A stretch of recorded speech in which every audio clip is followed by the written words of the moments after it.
Now talking about the amendments in company law, तो सबसे पहले एक बार इंडेक्स देख लेते हैं कि अमेंडमेंट कहाँ है, और फिर एक एक करके हम लोग अमेंडमेंट्स देखना स्टार्ट करेंगे चैप्टर बाय चैप्टर।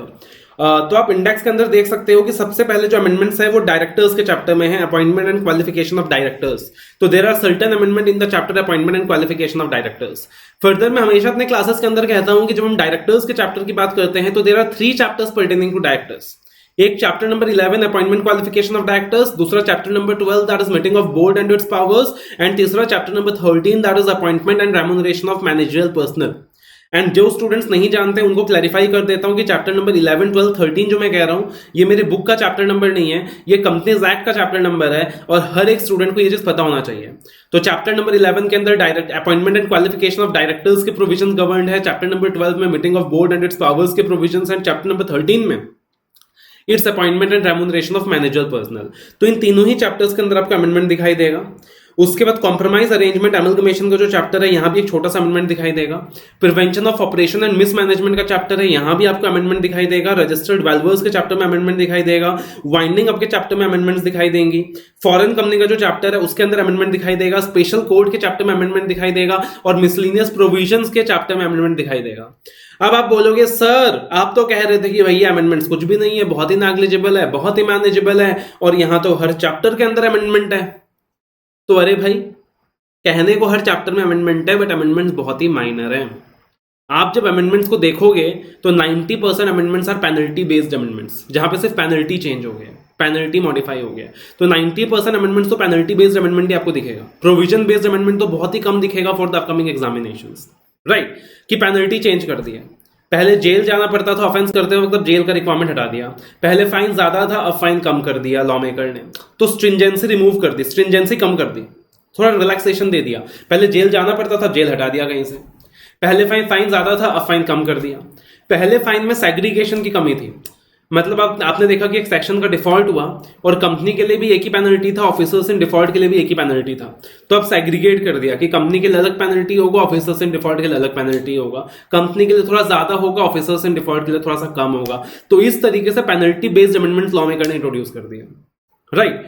काफी सारे सेक्शंस है जहां पे आपको एक डिफरेंट चीज दिखाई देगी इस बार, कि what they have done is there are many sections, करीबन 5-6 सेक्शंस ऐसे जहां पे उन्होंने फ्लैट पेनल्टी का कॉन्सेप्ट इंट्रोड्यूस कर दिया। What is flat penalty?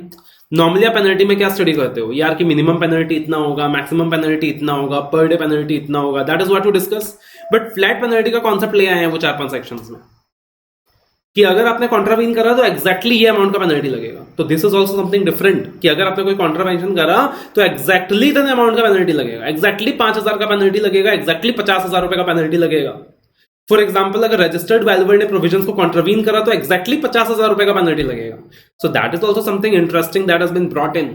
तो मेजरली आप देखोगे कि this are penalty based amendments, और ये आपके लिए एक अच्छी खबर है, एक गुड न्यूज है। गुड न्यूज क्यों है सर? पेनल्टी एक ऐसा टॉपिक है जिसके लिए अपन हमेशा घबराते हैं, हमेशा डरते हैं कि यार इतना सारा पेनल्टी कैसे याद करेंगे, इतना सारा पेनल्टी। और ज्यादातर बच्चे पेनल्टीज को क्या करते हैं, छोड़ के जाते हैं।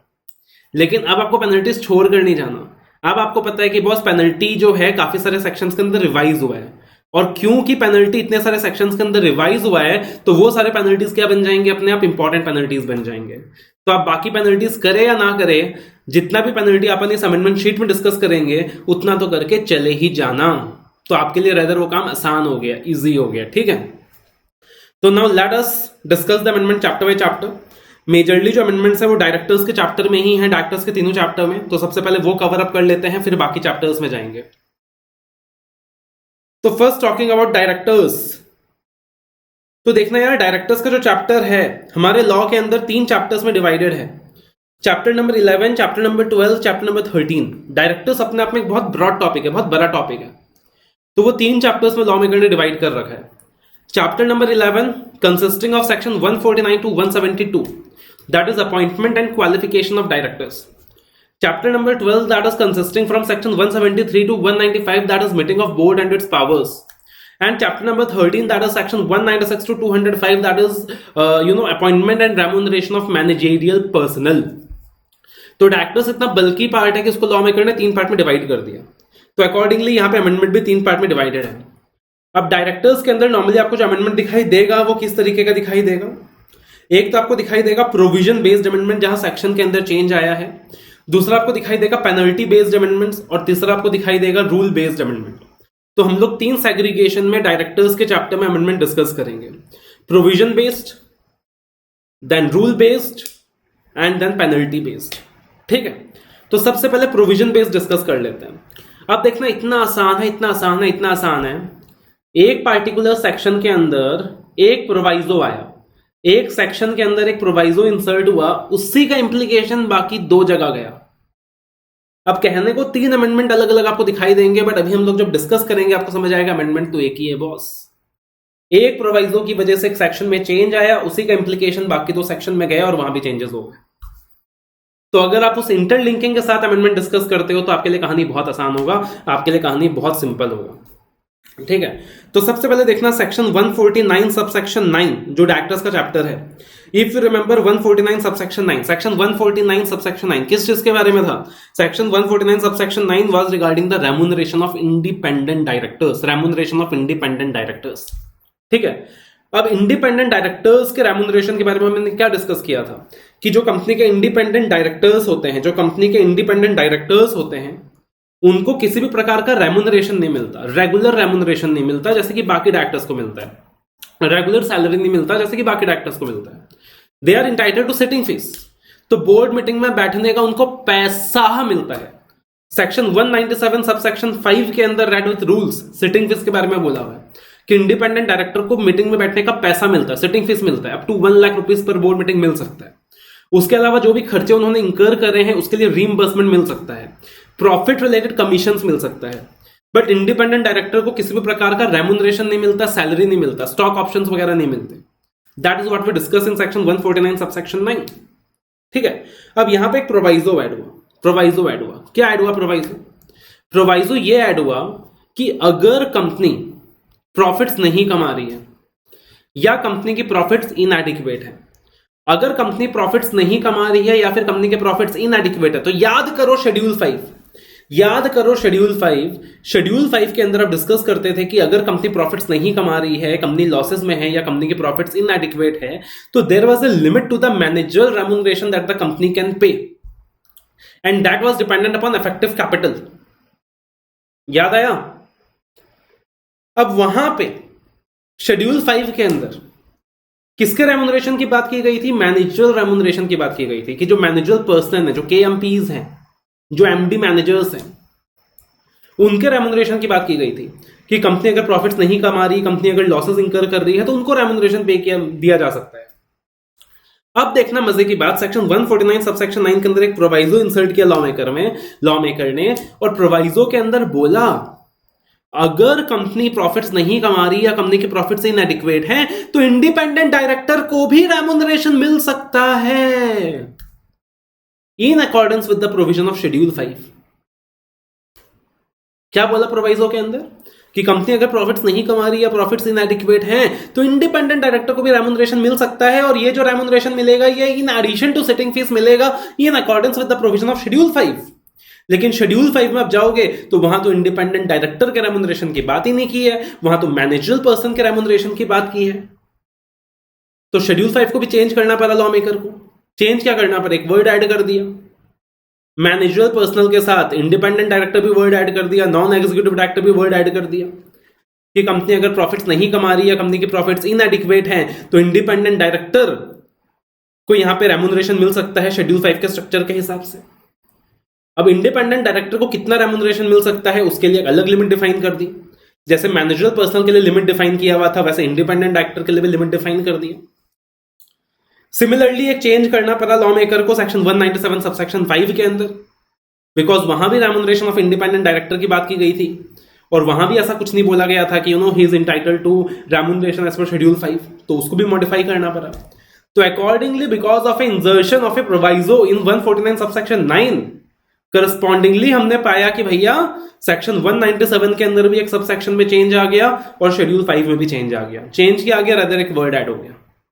समझ पा रहे हो? अब इंटरकनेक्शन के साथ तीनों चेंजेस एक साथ देखते हैं। अमेंडमेंट शीट के अंदर हो सकता है सीक्वेंस वैसा ना हो, बिकॉज यहां पे सीक्वेंस सेक्शन बाय सेक्शन है, बट डिस्कशन के वक्त हम लोग यहां पे एक लॉजिकल फ्लो में डिस्कशन कर रहे हैं। तो सेक्शन 149 सबसेक्शन 9 में क्या लिखा हुआ था? Not withstanding anything contained in any other provision of this act, मतलब पूरे एक्ट के अंदर जो भी लिखा गया हो बाहर में जाए, we don't care, overriding that, but subject to the provisions of section 197 and 198। 197 and 198 के प्रोविजन को ध्यान में रखते हुए, बिकॉज 197 में रेम्यूनरेशन की बात की गई है एंड 198 में कंप्यूटेशन ऑफ नेट प्रॉफिट की बात की गई है, और रेम्यूनरेशन हमेशा दिया जाता है based on net profit. An independent director shall not be entitled to any stock option, वो स्टॉक ऑप्शन के लिए इंटाइटल्ड नहीं है, and may receive remuneration by way of fees provided under subsection 5 of section 197, that is sitting fees, reimbursement of expenses for participation in the board and other meeting and profit related commissions as may be approved by the members। ठीक है जी। अब यहां पे एक proviso add हुआ। Proviso क्या add हुआ? Provided that if a company has no profits or its profits are inadequate, an independent director may receive remuneration exclusive of any fees payable under subsection 5, यानी सिटिंग फीस जो मिलेगा, उसके अलावा in addition remuneration मिल सकता है in accordance with the provision of schedule 5। यानी schedule 5 में भी अब इंडिपेंडेंट डायरेक्टर के रेम्यूनरेशन की बात की होगी, लॉ मेकर ने, पक्की बात है। तो ये एक प्रोवाइजो ऐड हो गया 149 सबसेक्शन 9 के अंदर। Accordingly because of this institute को एक चेंज लाना पड़ा, मतलब sorry not institute, rather I will say government को यहां पे चेंज लाना पड़ा 197 सबसेक्शन 3 के अंदर और शेड्यूल 5 के अंदर। तो आप 197 सबसेक्शन 3 के अंदर आते हो तब लैंग्वेज में क्या चेंज आया? 197 सबसेक्शन 3 में क्या लिखा हुआ था कि if in any financial year a company has no profits or its profits are inadequate, the company shall not pay to its directors including managing or whole time director or manager by way of remuneration any sum exclusive of fees payable under subsection 5 except in accordance with the provision of schedule 5। तो 197 subsection 5 के अंदर तो setting fees की बात की हुई है। अब 197 सबसेक्शन 3 में बोला था कि किसी भी फाइनेंशियल ईयर के अंदर अगर कंपनी प्रॉफिट्स नहीं कमा रही या प्रॉफिट्स इनएडिक्वेट हैं तो कंपनी डायरेक्टर्स को जो रेम्यूनरेशन पे करेगा in addition to sitting fees वो शेड्यूल 5 के हिसाब से ही करेगा। लेकिन यहां पे सिर्फ मैनेजिंग डायरेक्टर का नाम था, होल टाइम डायरेक्टर का नाम था, मैनेजर का नाम था। लेकिन अब क्योंकि 149 सबसेक्शन 9 के अंदर प्रोवाइजो इंसर्ट करके बोल दिया कि इंडिपेंडेंट डायरेक्टर भी इंटाइटल्ड है to receive that remuneration in accordance with schedule 5, इसीलिए यहां पे लॉ मेकर ने क्या किया, ये शब्द ऐड कर दिए, ये वर्ड्स ऐड कर दिए, और any other non executive director including independent director, बस ये चेंज आया। समझ पा रहे हो? अब इसी का करस्पॉन्डिंग चेंज शेड्यूल 5 में आया, बिकॉज शेड्यूल 5 के अंदर तो इंडिपेंडेंट डायरेक्टर के रेम्यूनरेशन की बात ही नहीं की गई थी। आप देखोगे remuneration payable by companies having profits या remuneration payable by companies having no profits और इनएडिक्वेट प्रॉफिट्स। तो जहां लिखा गया है सेक्शन 2 के अंदर remuneration payable by companies having no profits और इनएडिक्वेट प्रॉफिट्स, मैनेजर पर्सनल के साथ वर्ड ऐड कर दिया और अदर डायरेक्टर, और अदर डायरेक्टर। अदर डायरेक्टर का मतलब है independent director, non executive director. तो where in any financial year during the currency of tenure of a managerial personnel or other director, a company has no profits or its profits are inadequate, it may pay remuneration to the managerial personnel or other director। other director मतलब independent director, non executive director, not exceeding the limits given below। लेकिन अब आप सोच के देखो यार, schedule 5 के अंदर लिखा हुआ था, शेड्यूल 5 में बोला गया था कि अगर कंपनी के पास प्रॉफिट्स इनएडिक्वेट है तो in that situation effective capital calculate कर लेंगे। इफेक्टिव कैपिटल को कैलकुलेट करने का फॉर्मूला दिया हुआ है, उसके अकॉर्डिंग मैनेजर पर्सन को ईयरली रेम्यूनरेशन पे कर दिया जाएगा। एक मैक्सिमम लिमिट डिफाइन की गई थी कि अगर इफेक्टिव कैपिटल नेगेटिव है या लेस देन 5 CR है तो मैक्सिमम मैनेजर पर्सन को आप रेम्यूनरेशन दे सकते हो 60 लाख रुपीस पर मैनेजर पर्सन की बात हो रही है। अगर इफेक्टिव कैपिटल 5 CR से ज्यादा है बट 100 CR से कम है तो 84 लाख तक का रेम्यूनरेशन पे कर सकते हो। 100 CR से ज्यादा है बट 250 करोड़ से कम है तो 120 लाख तक का ईयरली रेम्यूनरेशन पे कर सकते हो पर मैनेजर पर्सनल। और अगर 250 CR या उससे ज्यादा है तो 120 lakh plus 0.01% of the effective capital in excess of 250 CR। यानी अगर मान लीजिए इफेक्टिव कैपिटल 280 CR है तो ईयरली रेम्यूनरेशन जो आप मैनेजर पर्सन को पे कर सकते हो that is 120 lakh plus 0.01% of 280 CR minus 250 CR that is 30 CR। अब यहां पे ये लिमिट किसके लिए था? मैनेजर पर्सनल के लिए था। अब यहां पे अदर डायरेक्टर को भी ऐड किया। लेकिन लॉजिकल सी बात है ना यार, कंपनी एक तो लॉसेस में है, ठीक है, कंपनी एक लॉसेस में है। अब कंपनी लॉसेस में है तो अकॉर्डिंगली अब लॉसेस के अंदर कंपनी क्या कर रही है? इफेक्टिव कैपिटल के बेसिस में रेम्यूनरेशन पे कर रही है। अब यहां पे मैनेजर पर्सन के लिए जो लिमिट होगा वो लिमिट बाकी डायरेक्टर्स के लिए तो नहीं हो सकता ना। मैनेजर पर्सन तो वीआईपीज हैं, केएमपीज हैं, मेन डायरेक्टर्स हैं कंपनी के जो मेन कामकाज करते हैं, जबकि जो बाकी डायरेक्टर्स हैं, इंडिपेंडेंट डायरेक्टर्स हैं, नॉन एग्जीक्यूटिव डायरेक्टर्स हैं, इनके ऊपर कंपनी का मेन जिम्मा नहीं है। तो प्रैक्टिकली आप सोच के देखो कि यार सेम रेम्यूनरेशन तो हो नहीं सकता, वो तो इलॉजिकल हो जाएगा, इनके मुकाबले बहुत कम होना चाहिए।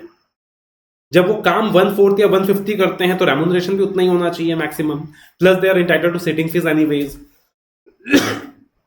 तो अदर डायरेक्टर्स के लिए ना मैक्सिमम ईयरली रेम्यूनरेशन का एक नया स्लैब ऐड कर दिया कि अगर इफेक्टिव कैपिटल नेगेटिव है या लेस देन 5 CR है तो एक नॉर्मल मैनेजर पर्सनल को आप 60 लाख तक का रेम्यूनरेशन पे कर सकते हो, बट बाकी डायरेक्टर अगर कोई है तो 12 लाख तक ही पे कर सकते हो। अगर effective capital 5 CR and more है एंड लेस देन 100 CR है तो अपने मैनेजर पर्सनल को तो आप 84 लाख तक पे कर सकते हो, बट बाकी डायरेक्टर्स को 17 लाख तक ही पे कर सकते हो, यानी किसी इंडिपेंडेंट डायरेक्टर को।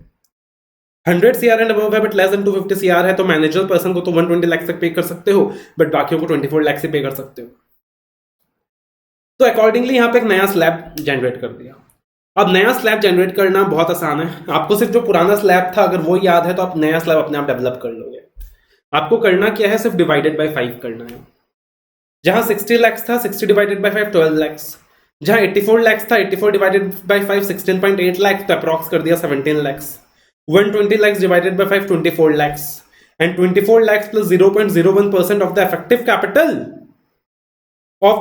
capital in excess of 250 CR, same to same.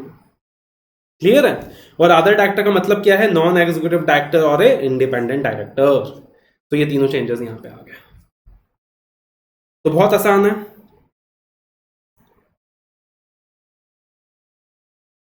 तो ये 3 चेंजेस क्या हो गया सर, सीक्वेंस में आ गया। तो क्रक्स ये निकला कि 149 सबसेक्शन 9 के अंदर लॉ मेकर ने एक प्रोवाइजो ऐड किया कि कंपनी अगर लॉसेस में है या प्रॉफिट्स इनएडिक्वेट है तो इंडिपेंडेंट डायरेक्टर भी रेम्यूनरेशन रिसीव कर सकता है in accordance with schedule 5 in addition to sitting fees given under 197 subsection 5, और इसी का करस्पॉन्डिंग इंपैक्ट आ गया 197 सबसेक्शन 3 में और शेड्यूल 5 में। तो हमेशा मैं एडवाइस करूंगा कि आप जब भी 149 सबसेक्शन 9 स्टडी करो, साथ साथ 197 सबसेक्शन 5 और शेड्यूल 5 का वो जो रेलिवेंट पोर्शन है वो भी स्टडी कर लो, आपके लिए बहुत आसान हो जाएगा। लेकिन अगर आप सीक्वेंस में स्टडी करते जाओगे तो जब तक आप 197 सबसेक्शन 3 में पहुंचोगे, 197 सबसेक्शन 5 में पहुंचोगे, शेड्यूल 5 में पहुंचोगे, वो कनेक्टिविटी मिसिंग हो जाएगा, वो कनेक्टिविटी गायब हो जाएगा। लेकिन आपको पता है कि किस फ्लो में पढ़ना है तो कनेक्टिविटी बना रहेगा, लॉ के अंदर आपका इंटरेस्ट बना रहेगा, आपको चीजें याद भी रहेंगी। क्लियर है? तो ये मेजर चेंज है डायरेक्टर्स के चैप्टर में। उसके अलावा पेनल्टी बेस्ड अमेंडमेंट्स है, there are penalty based amendments in this chapter. जैसा आप देखोगे सेक्शन 165, 167, 172 तीनों में पेनल्टी में मॉडिफिकेशंस आए हैं, तीनों में पेनल्टी में चेंजेस आए हैं। 165, 167, 172। 165 में क्या था, मैक्सिमम नंबर ऑफ डायरेक्टरशिप, कि एक बंदा मैक्सिमम कितने कंपनीज में डायरेक्टर बन सकता है। तो नॉर्मली 20 कंपनी थी बट वहां पे एक्सेप्शंस थे।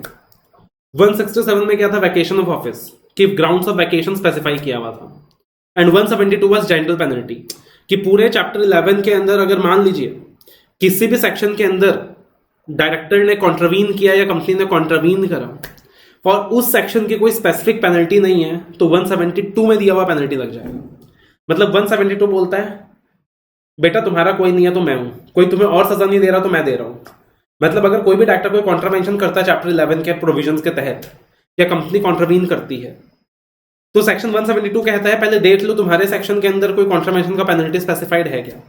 अगर स्पेसिफाइड है बहुत अच्छी बात है, अगर स्पेसिफाइड नहीं है मेरे पास आ जाना, पेनल्टी मैं लिवाई कर दूंगा। तो 172 के अंदर भी क्या है, पेनल्टी है।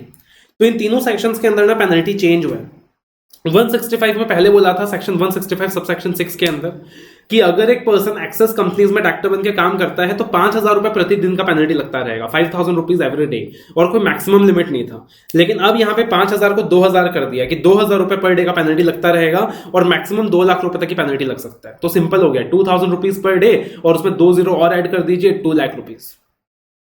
2,000 रुपीज पर डे जब तक कॉन्ट्रावेंशन चालू है और टोटल आप उसमें 2 जीरो और ऐड कर दीजिए तो मैक्सिमम कितना हो गया, 2 lakh rupees.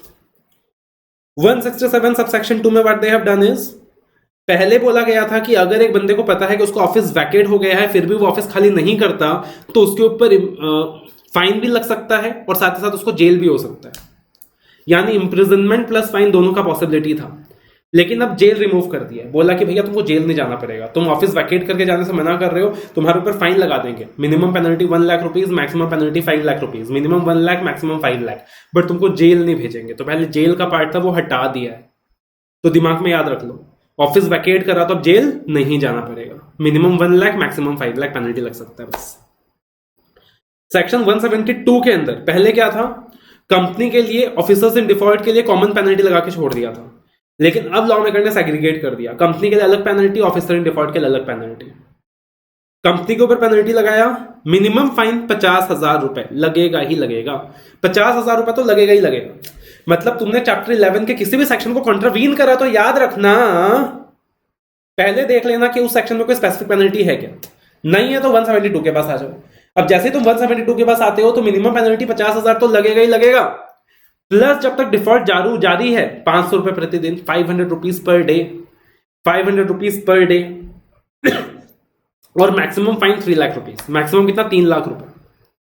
Officer in default के लिए सेम पेनल्टी है, लेकिन अब लॉजिकल सा चीज है ना यार, कंपनी का स्ट्रक्चर बड़ा है, ऑफिसर इन डिफॉल्ट एक छोटा सा इंडिविजुअल है, तो वहां मैक्सिमम फाइन कम कर दिया 1 लाख रुपीज, मैक्सिमम फाइन कितना कर दिया 1 लाख रुपीज। तो कंपनी के लिए minimum fine 50,000 contributing 500 rupees per day, maximum 3 lakh. Officer in default के लिए 50,000 500 पर डे 1 लाख। तो ये 3 पेनल्टी बेस्ड चेंजेस है जो आपको याद रखना है, पेनल्टी बेस्ड चेंजेस। उसके अलावा पेनल्टी बेस्ड चेंजेस की अगर हम बात करें तो अगले चैप्टर में meeting of board and it's power के अंदर भी पेनल्टी बेस्ड चेंजेस हैं, वो बाद में डिस्कस करेंगे। पहले जो चैप्टर नंबर 11 है उसके सारे अमेंडमेंट डिस्कस कर लेते हैं। तो यहाँ 3 सेक्शन के अंदर पेनल्टी में चेंजेस है, 165, 167, 172। 149 सब सेक्शन 9 के अंदर एक प्रोवाइजो ऐड हुआ जिसकी वजह से इंप्लीकेशन 2 जगह और गया, और जो फाइनल चेंज है दैट इज रूल 6 चेंज हो गया, रूल 6। अब रूल 6 क्या था, what was rule 6? Section 149 and 150 के साथ अपन रीड करते थे rule 6। Companies compliances required by a person eligible and willing to be appointed as an independent director, कि अगर कोई भी बंदा इंडिपेंडेंट डायरेक्टर अपॉइंट होता है तो उसको क्या क्या कंप्लायंसेस करने होंगे इन एडिशन। तो याद करो यार, सेक्शन 150 के अंदर एक डेटाबेस का रिक्वायरमेंट था, सेक्शन 150 के अंदर एक डेटाबेस का रिक्वायरमेंट था कि there is a database of independent directors, there is a database of persons who want to get themselves eligible as to be appointed as independent directors. उस database को use करके company क्या कर सकती थी, इंडिपेंडेंट डायरेक्टर्स अपॉइंट कर सकती थी, क्या कर सकती थी, अपॉइंट कर सकती थी। क्लियर है? अब लॉ मेकर ने रूल 6 के अंदर क्या बोला है, रूल 6 पहले भी आ गया था लेकिन अब रूल 6 के अंदर सर्टेन चेंजेस हैं। मैं आपको पूरा का पूरा नया रूल 6 ही पढ़ा दे रहा हूं, ठीक है। तो सबसे पहले क्या बोला है रूल 6 के अंदर, every individual who has been appointed as an independent director in a company on the date of commencement of the company's appointment and qualification of directors, 5th amendment rules। ये डेट कौन सा है, 1st of December 2019, note down करके रख लीजिए, 1st of December 2019। shall within a period of 13 months from such commencement, shall within a period of 13 months from commencement, यानी 13 months कब से काउंट होगा, 1/12/2019 से काउंट होगा। पहले 7 मंथ्स था, फिर 10 मंथ्स हुआ, अब 13 मंथ्स हो गया। और who intends to get appointed as an independent director in a company after such commencement shall before such appointment, या फिर मान लीजिए उस पर्टिकुलर डेट के बाद कोई बंदा इंडिपेंडेंट डायरेक्टर अपॉइंट होता है तो बिफोर सच अपॉइंटमेंट उसको क्या करना पड़ेगा, इंस्टीट्यूट को अप्लाई करना पड़ेगा online for his name to be included in the database. उस डेटाबेस के अंदर उस बंदे को अपना नाम इंक्लूड कराना पड़ेगा, कंपलसरी है। देखो, एक तो होता है कि कोई भी इंडिविजुअल जिसके पास डिन नंबर नहीं है वो अपना नाम डेटाबेस में इंक्लूड करवा सकता है, वो उसकी मर्जी है कि भविष्य में कोई कंपनी उसे इंडिपेंडेंट डायरेक्टर बनाना चाहे तो उस डेटाबेस को यूज करके बना सकती है। और एक हो गया कि आपका अपॉइंटमेंट एज इंडिपेंडेंट डायरेक्टर हो चुका है तो अब आपको फ्यूचर के लिए अपना नाम डेटाबेस में रजिस्टर कराना है, तो 2 अलग अलग बातें हो गई।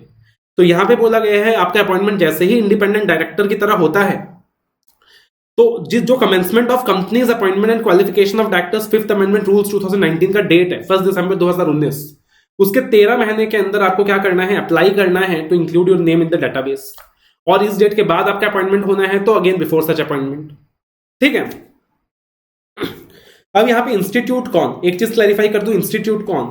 यहाँ पे जब इंस्टीट्यूट यूज किया जा रहा है तो institute is not ICAI, the institute means Indian Institute of corporate Affairs at Manesar. तो यहां पे जब इंस्टीट्यूट की बात हो रही है, it's the Indian Institute of corporate Affairs at Manesar, be very clear about it.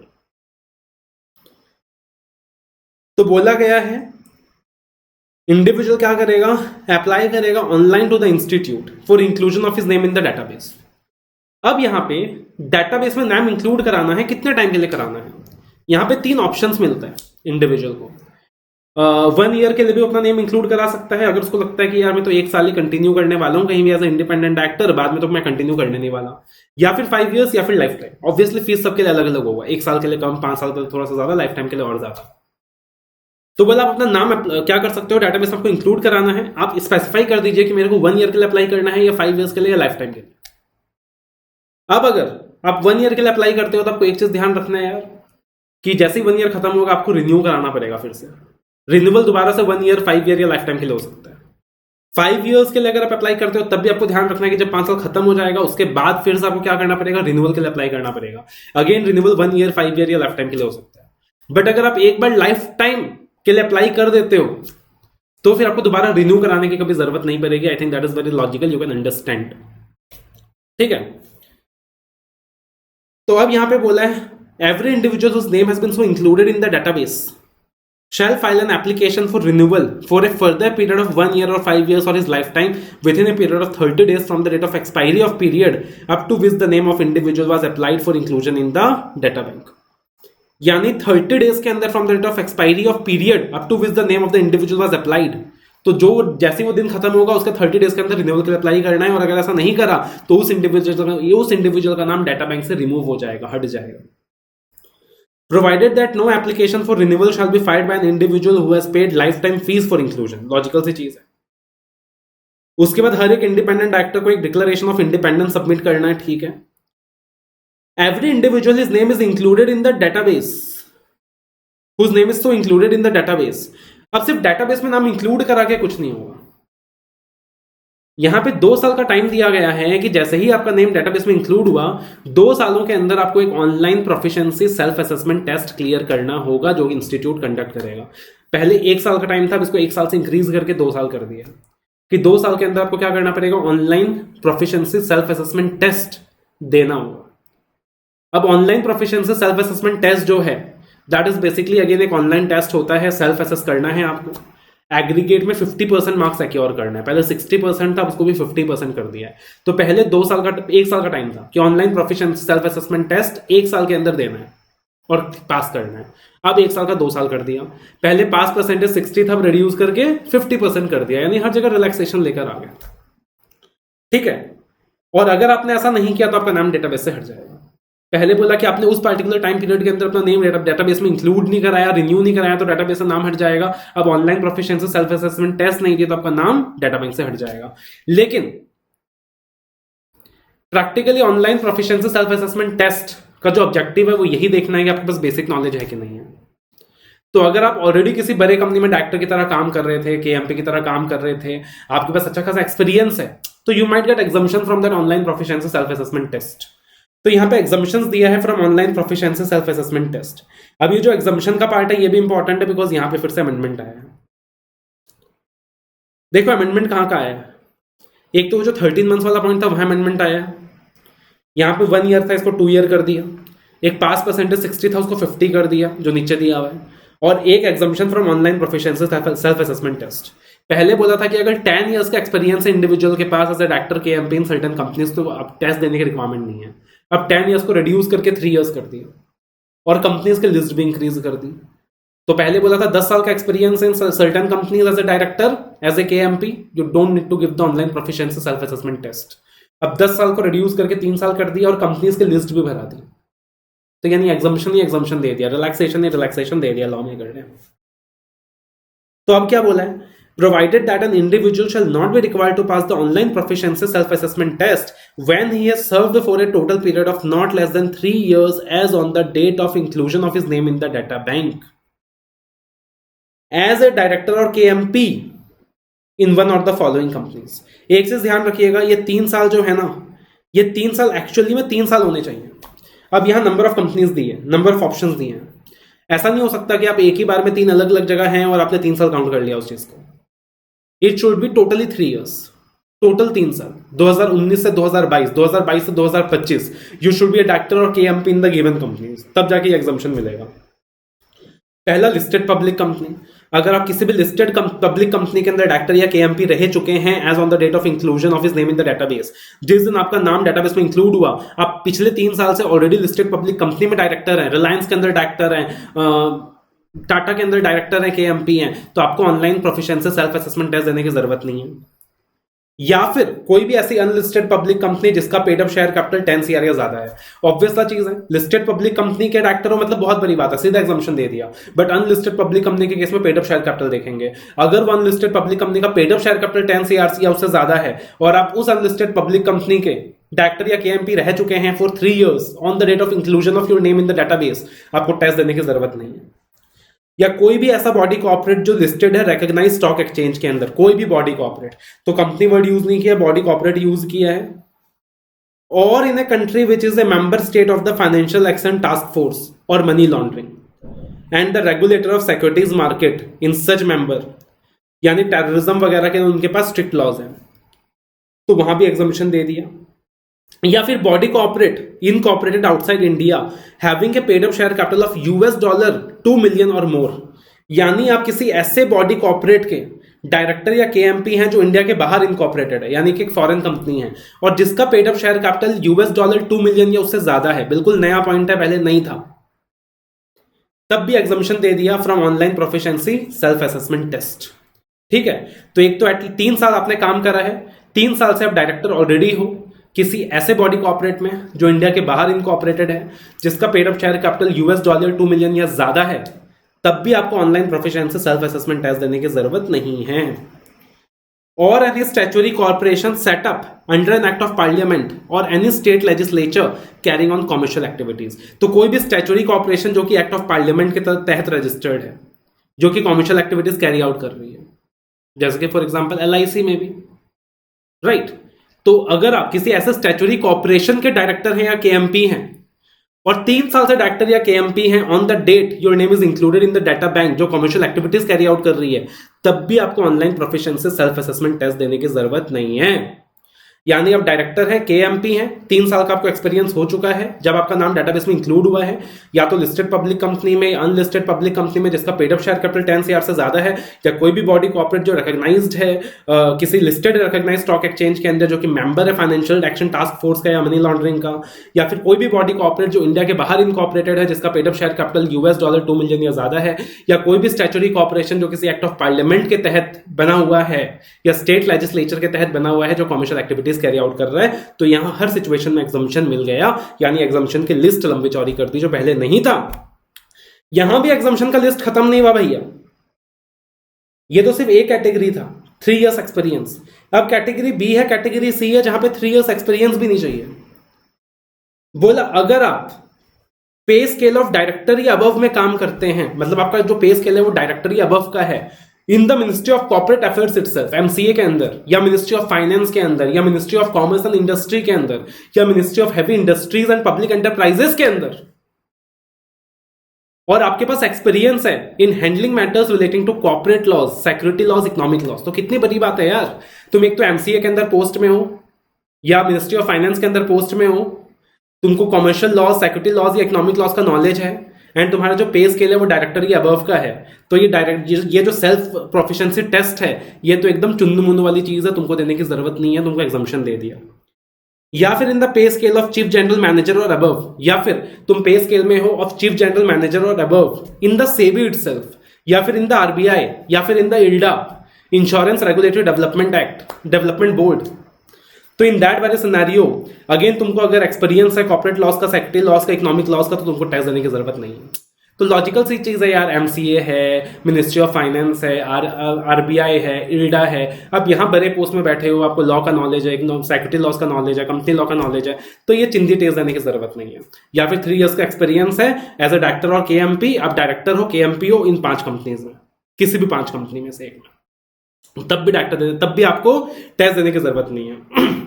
अब एक चीज ध्यान रखना, कुछ बेवकूफ क्या करता है, अच्छा 3 साल 2019 से 2020 में रिलायंस में डायरेक्टर था, लिस्टेड कंपनी है, कैडबरी में डायरेक्टर था, कंपनी इनकॉर्पोरेटेड आउटसाइड इंडिया जिसका again paid up share capital limit बहुत ज्यादा है, एलआईसी में भी डायरेक्टर था, तो भैया 1 साल रिलायंस में भी डायरेक्टर था, कैडबरी में भी 1 साल डायरेक्टर था, एलआईसी में भी 1 साल डायरेक्टर था, टोटल 3 साल हो गया, मेरे को सेल्फ प्रोफिशिएंसी टेस्ट देने की जरूरत नहीं है।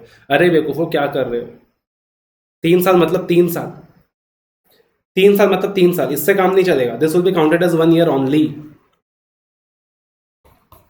ऐसा हो सकता है कि आप 2021 के अंदर रिलायंस में डायरेक्टर हैं, 22 के अंदर कैडबरी में हैं, 23 के अंदर LIC में हैं, तब 3 इयर्स काउंट हो जाएगा। बट एक ही साल के अंदर तीनों कंपनी में है, एक साथ तीनों कंपनी में है, तो that does not make a difference. I think logical है, बट अगेन लॉ मेकर ने वहां पे क्लैरिफाई कर दिया। Then online proficiency self assessment test को पास करने का जो परसेंटेज है वो 50 है, एंड कोई लिमिट नहीं होगा on the number of attempts. आप कितने भी नंबर ऑफ अटेम्प्ट्स ले सकते हो फॉर पासिंग ए टेस्ट। तो यहाँ पे पूरा का पूरा रूल 6 ही आपको मैंने एक बार बता दिया है। चेंजेस यहाँ पे कहाँ का है मैंने आपको वो भी हाईलाइट करा दिया। तो ये सारा अमेंडमेंट जो था अपना चैप्टर नंबर 11 में था, that is appointment and qualification of directors.